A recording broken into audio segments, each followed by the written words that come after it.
ராதே கிருஷ்ணா. தென்னாங்கூர் க்ஷேத்திரம் ஆஷாட ஏகாதசி பிரம்மாண்டமாக பிரம்மோற்சவம் நடந்துருக்கு. எம்பெருமானுக்கு இன்னைக்கு 4ஆம் திருநாள். பாண்டுரங்க சுவாமிக்கு எவ்வளவோ அலங்காரம் நம் சேவிச்சிருப்போம்.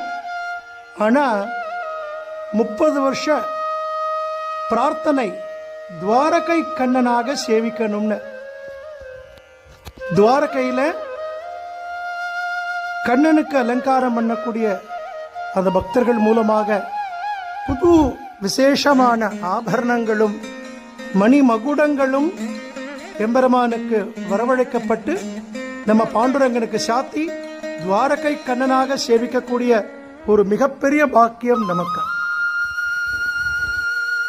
தாயாரும் நிறைய திருபாபரணங்கள் சாத்தின்னு இருக்கா. விளக்கு